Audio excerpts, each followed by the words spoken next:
PM Modi का आज छत्तीसगढ़ का दौरा। दोपहर 2:30 बजे राज्य के रजत जयंती समारोह में शामिल होंगे। नए विधानसभा भवन की सौगात देंगे। पीएम मोदी भारत रत्न पूर्व पीएम अटल बिहारी वाजपेयी की प्रतिमा का अनावरण करेंगे। 14,260 करोड़ की विकास परियोजनाओं का शिलान्यास उद्घाटन करेंगे। पीएम मोदी ने सोशल मीडिया पर दी छत्तीसगढ़ दौरे की जानकारी। लिखा, नवा रायपुर अटल नगर में सुबह करीब 10 बजे से अलग अलग कार्यक्रम में शामिल रहूंगा। मोकामा हत्याकांड में 28 घंटे बाद दुलार चंद यादव की कड़ी सुरक्षा के बीच अंतिम संस्कार किया गया। बड़ी संख्या में समर्थकों की भीड़ उमड़ी। मोकामा हत्याकांड पर चुनाव आयोग सख्त। डीजीपी से घटना की रिपोर्ट मांगी। प्रचार के दौरान जनस्वराज समर्थक दुलार चंद की हत्या कर दी गई थी।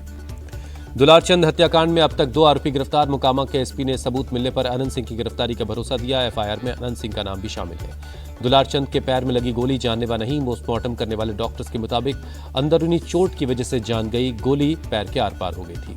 दुलार चंद का 3 डॉक्टर के पैनल ने पोस्टमार्टम किया। हाथ, सीने और कंधे की हड्डियों में फ्रैक्चर है। हड्डियां टूटी हुई मिली। एक्सरे रिपोर्ट का इंतजार है।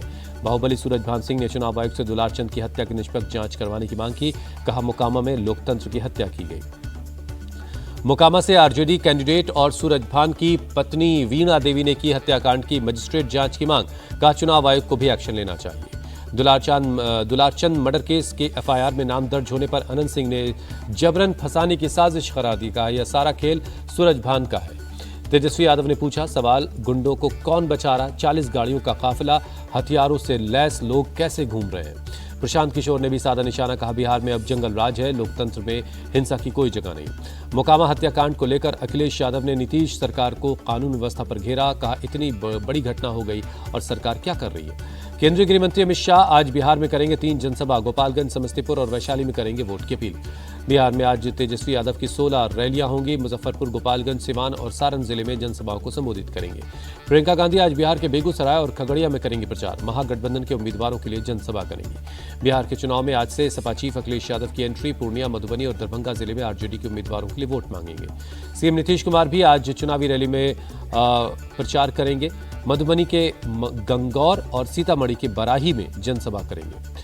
2 नवंबर को पटना में रोड शो करेंगे पीएम मोदी। बीजेपी सांसद रविशंकर प्रसाद ने लोगों से जुड़ने की अपील की। यूपी बीजेपी की आज सुबह 11 बजे लखनऊ में बैठक। सभी जिला अध्यक्षों और प्रदेश पदाधिकारियों को बुलाया गया है। प्रदेश अध्यक्ष भूपेन्द्र चौधरी और संगठन गृह महामंत्री धर्मपाल सिंह की अध्यक्षता में होगी बैठक। आगामी एमएलसी और पंचायत चुनाव की रणनीति पर बात होगी। सपा चीफ अखिलेश यादव की मांग, एसआईआर के साथ साथ यूपी में जातीय जनगणना का काम भी शुरू करवाया जाए।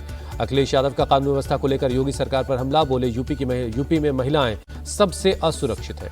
अखिलेश के बयान पर डिप्टी सीएम ब्रजेश पाठक का पलटवार। बोले, वो घुसपैठियों को बचाने के लिए एसआईआर का विरोध कर रहे हैं। जम्मू कश्मीर के एलजी मनोज सिन्हा का उमर सरकार पर निशाना। कहा, राज्य का दर्जा नहीं मिला इसीलिए काम नहीं कर रहे, बहाना नहीं चलेगा।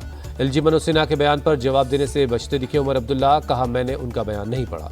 गोरखपुर से बीजेपी सांसद रवि किशन को मिली जान से मारने की धमकी। आरा से आए फोन पर अजय यादव नाम के एक शख्स ने कहा, यादवों पर टिप्पणी करता है, गोली मार दूंगा। पवई में बच्चों को बंधक बनाने वाले रोहित आर्य का शव परिवार को सौंपा गया। पुलिस सूत्रों के मुताबिक रोहित ने बच्चों से करवाई थी हॉस्टेज सिचुएशन की रिहर्सल। कांग्रेस अध्यक्ष मल्लिकार्जुन खड़गे ने की मांग, हिंसा भड़काने और दंगा करवाने के लिए आरएसएस पर बैन लगना चाहिए।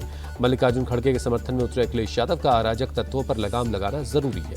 बीजेपी सांसद सुधांशु त्रिवेदी ने मल्लिकार्जुन खड़गे को दिखाया आईना। कहा, महात्मा गांधी खुद संघ के अनुशासन से प्रभावित थे। राजनाथ सिंह आज कुआलालंपुर में 12वें आसियान रक्षा मंत्रियों की बैठक में शामिल होंगे। साझेदार देशों को संबोधित करेंगे। राजनाथ सिंह ने रक्षा मंत्रियों की अनौपचारिक बैठक में भारत के एजेंडा साफ किया। आतंकवाद के खिलाफ लड़ते रहेंगे, आपदा में मदद करते रहेंगे। राजनाथ सिंह ने कुआलालंपुर में अमेरिकी वॉर सचिव पीट हेग्सेथ से मुलाकात की। भारत अमेरिका के बीच हुई 10 साल की डिफेंस डील। दिल्ली में वायु प्रदूषण पर काबू पाने के लिए नया नियम लागू हुआ। आज से दिल्ली में BS3 और उससे नीचे के डीजल और पेट्रोल गाड़ियों को एंट्री नहीं मिलेगी। दिल्ली में आज से सिर्फ BS4, BS6, CNG, LNG और इलेक्ट्रिक गाड़ियों को मिलेगी इजाजत। BS4 कॉमर्शियल गाड़ियों को 31 अक्टूबर 2026 तक छूट मिली हुई है। पंजाब के लुधियाना में कबड्डी के खिलाड़ी तेजपाल सिंह की दिन दहाड़े गोली मारकर हत्या। 3 से 4 लोगों ने पहले मारपीट की, फिर गोली मार दी। पुलिस ने आरोपियों की पहचान का दावा किया। आपसी रंजिश में हत्या का शक। आरोपियों की तलाश में जगह जगह रेड कर रही पुलिस।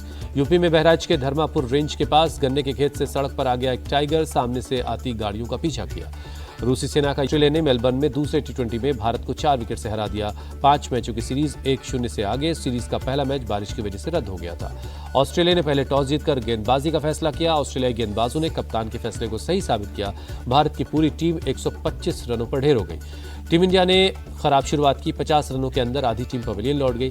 8 खिलाड़ी दहाई का आंकड़ा भी नहीं छू पाए। भारत के लिए अभिषेक शर्मा ने 37 गेंदों में 68 रन बनाए। हर्षित राणा ने 33 गेंदों में 35 रन की पारी खेली।